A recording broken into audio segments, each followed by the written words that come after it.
Good morning, everybody. Welcome again to my channel. This morning, I want to talk to us about personal finances.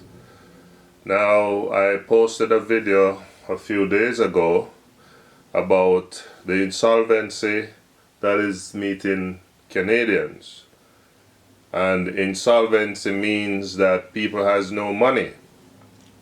They can't find money to pay all their bills, so many of them are behind in their bills. Insolvency is when your expenses exceeds your income, so what you earn is less than what you are spending.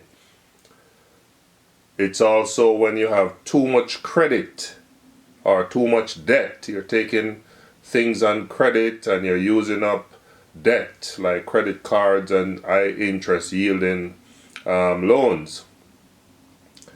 Insolvency is when you're also behind in your bills. You know, insolvency is bad money management. When people are not managing their money properly, then they become insolvent. It's taking on more than you can afford. That is what leads to insolvency. You're living on more than you make.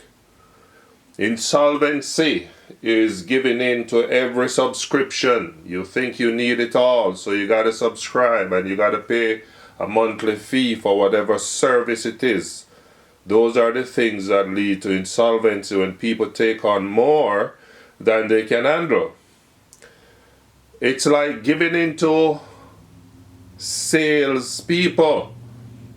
And some salespeople, don't forget, they are trained to make their commission by getting you to say yes to something that you probably can't afford. For instance, car salespeople are very good at that, because no matter what you tell them, they find a way to go around you and make you feel that you need this car or you need to take out this on credit and what have you. So you got to learn to say no. Insolvency is like entering into commitments without even weighing the cost, without thinking about it. Those are the things that lead to insolvency, because you need to count the cost. Don't just get into a transaction without counting the cost. One of the next thing that cause people to be insolvent, believe it or not, is when they are reluctant to move from one location to another. Say, for instance, a lot of people live in Toronto where the income is very low and the expenses are very high. Rent is very high, the bills are very high, and things are very high there. So I think the solution to that problem is simply to move to a cheaper area. When I had my accident in 2015, I find that it was getting very hard on me financially. In Brampton, everything is expensive there, and mortgage and household bills, and both of us were working, my wife and I, and yet still we were not making ends meet. So we had to just move basically an hour and a half away to somewhere that is more affordable and things are cheaper. And even though we struggle from month to month, but it's a little better here. And so I encourage people to do that. But a lot of people, when you talk to them, oh, I love Toronto, I can't go live anywhere else, because Toronto is like heaven to them. But we must each make our decision. But it's just a suggestion to say, if you're in a city, that is expensive in rent and other bills, then you may want to think about moving out. Now, here are some solutions that I would propose, and I don't give financial advice, but as a person who I used to sell life insurance, so we had to learn about these things, personal finances and so on. So I can, share some of the things that I've learned and that I practice too in my life. First of all, it begins with paying attention to your personal finances. That's where it starts. Don't ignore it. Don't wish it away. Don't hope that it will go away. Pay attention to your personal finances. Don't spend what you don't have in your bank account. If you don't have it in the bank or in your house, cash, then you don't have it. So don't spend what you don't have. Next thing, live on less than you earn. A lot of people don't practice that. They do the opposite. They live on more than they earn, and that is where the problem lies. The next point, you must do up a budget. I've talked about this on this channel before. I find it very helpful. I won't say I stick to my budget 100% because it's very hard. But I do up a budget and I try as best as possible to stick to the budget. And a budget is simply your income, what you're getting from whichever sources versus your expenses, what is going out, your bills, your debts. Next thing, learn to invest, not just save. A lot of people only know what it means to put some money in the bank when they have a little extra and you're not getting any interest on that.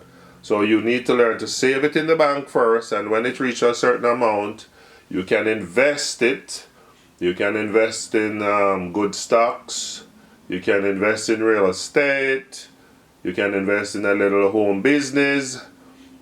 There are so many things that you can invest in and take advantage. In Canada, they have a lovely thing where it's a tax-free savings account.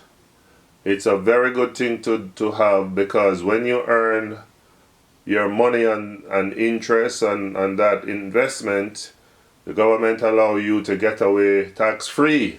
They don't come dipping their hand in what you earn from the tax-free savings account. So look into that and try to understand the TFSA and get some money in it. And you can don't just have it sitting in the TFSA because you're not getting the interest either. That is what a lot of people don't know. People just feel that you put the money in the TFSA. No, you put it in the TFSA, and through the TFSA you invest it in something, whatever it is, that earns interest, and that is where you get the tax free. You don't get it by just letting it sit in the account. Alright, the next thing is get out of debt and stay out. Attack your debts by paying them off. So this is one of the things that we need in our personal finances. We need to know our debts. They say a problem identified is a problem half solved. So you need to know what debt are you carrying. You need to know the amount, whether it be student loan, credit card, car debt, house debt, furniture debt, all kind of debt people get into. You need to know how much it is, and you need to get it, attack it by paying it down, paying it off, and stay away from it, because debt is dangerous. Debt can ruin you. When you don't pay your debts, you can be sued, dragged into court by whether the bank or the creditor or the person who you owe. And if you have assets, they can take away your asset, seize your assets, seize your stuff, your house, your car, whatever valuables you have. If you are in debt, you can lose those things. Your pay can be garnished. Your bank account can be wiped out if it's the government you owe. A lot of people don't know that. But if you owe the government in Canada, they don't ask no question. They'll go straight to your bank account and wipe it out. So be careful of that. Get out of debt. Stay out of debt. Pay off your debt. Next one. I always have some money set aside for eventualities, right? Emergencies, or when it rains. And trust me, stuff happens, life happens. Emergency do crop up. The car break down. Like just this week, a person was telling me that their car break down and one whole barrage of things happening and they are behind in their bills.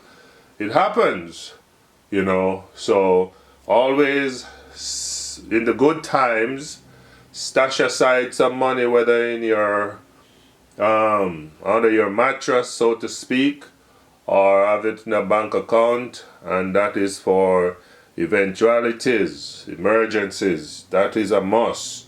I have learned the hard way in the past, and I almost lost my life because I didn't have the cash to pay a man who was mad with me, and all I'm trying to find somebody to borrow, nobody would lend me, and I almost lost my life.